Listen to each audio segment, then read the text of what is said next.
Every Friday during Lent, faithful in traditional Leongis gather to reenact the Passion of our Lord. Although the gestures and prayers recited at each station of the cross are familiar, the location is not. In this case, the procession is set in one of the most politically isolated and impoverished countries in the world.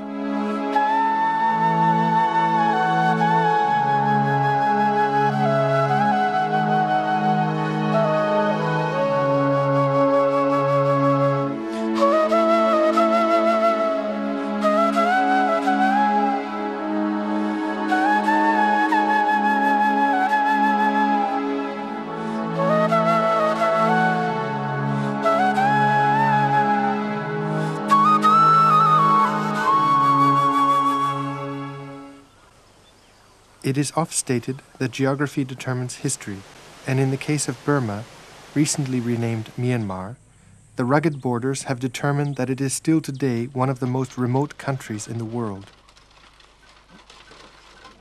Until recently, neighbouring Thailand received more visitors in one day than Myanmar in 1 year. The jagged geography encircling the country is softened by the almost casual beauty of the interior. Myanmar is an agrarian society, and the Arawati River serves not only as the lifeblood, but also as the source of the staple diet of fish, caught by men who, as the local proverb states, do so to save the fish from drowning.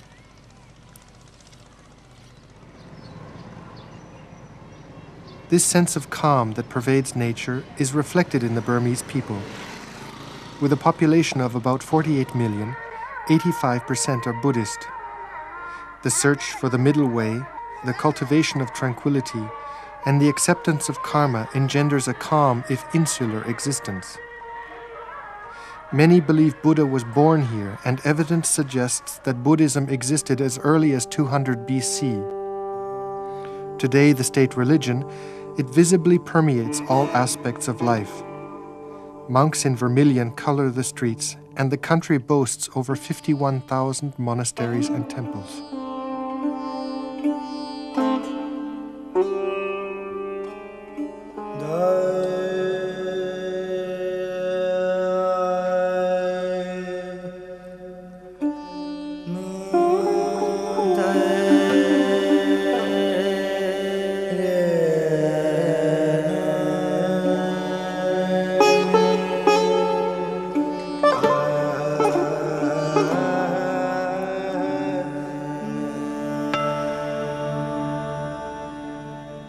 Unfortunately, despite Buddhism's apparently gentle face, Myanmar's history is racked by violence and poverty. From a pre-war position as one of Asia's most developed and wealthiest countries, today it is Southeast Asia's most impoverished.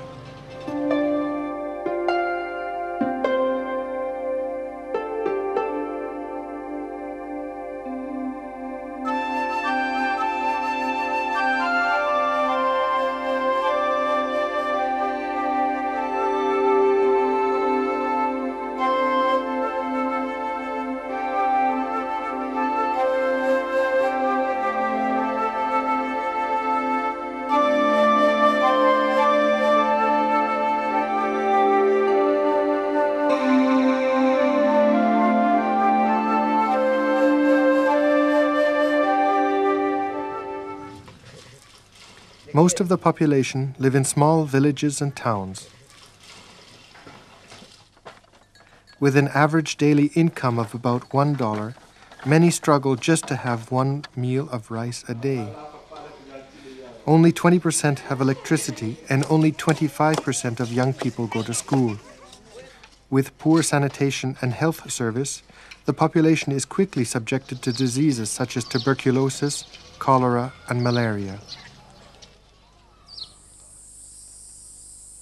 With over 100 tribal groups, the country's ethnic landscape is the most diverse in Southeast Asia. The Burmese comprise about 68% of the population, and the remainder is divided into 7 main minority groups, including the Shan, Karen, and Chin. It is an explosive patchwork, and the coincidence of ethnicity and religion has deepened the divisions between the ethnic groups.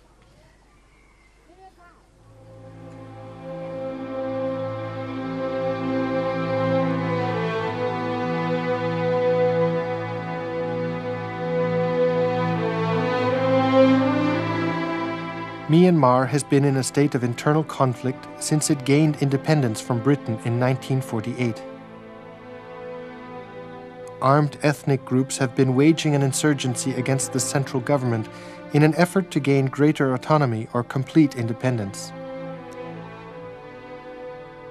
Today, the country lies in the grip of a military junta which, despite decisively losing multi-party elections in 1990 to the NLD party, headed by Nobel Peace Prize winner Aung San Suu Kyi, has refused to hand over power. The combination of the corrupt socialist regime and internal war has scattered the population and destroyed the country's infrastructure. Often, the primary victims in such a conflict are civilians, families who are assumed to be in contact and supporting the resistance.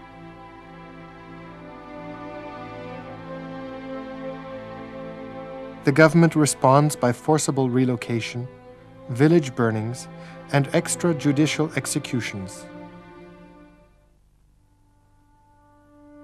Additionally, the ill-equipped government forces continually confiscate food and use civilians for forced labor. For the Church, this ongoing ethnic cleansing is particularly poignant, as the majority of the ethnic tribes are Catholic.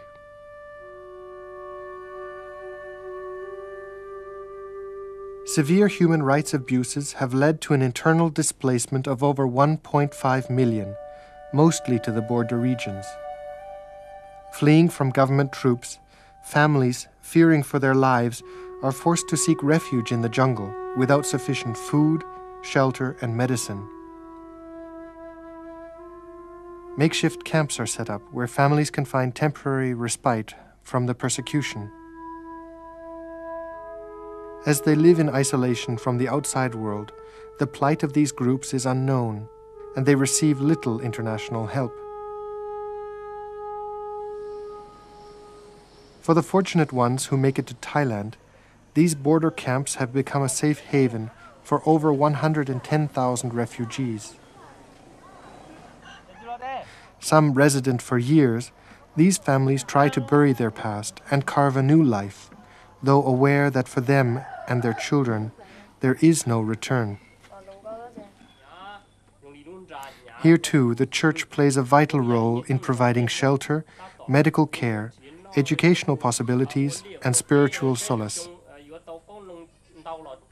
One aid organization that has been helping for over 20 years is the international Catholic charity Aid to the Church in Need. We have been helping refugees for Burma for over 20 years now, mostly the refugees in Thailand. And the help that we give is funding to meet their pastoral needs. And by this I mean we provide help for religious education, we provide help to buy religious books, and also we give financial assistance to the priests who look after these refugees.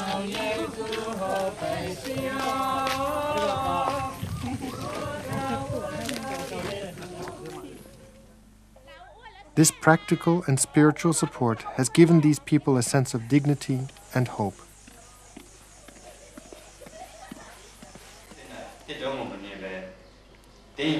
For the remainder of Christians, there is no direct persecution per se, only the realization that in an aggressively Buddhist state, Christianity will not be allowed to flourish.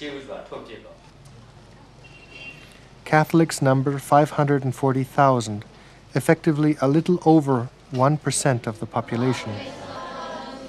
Although the government professes a respect for all religious groups, the regime works to undermine their presence in favor of developing a state-sponsored national Buddhism.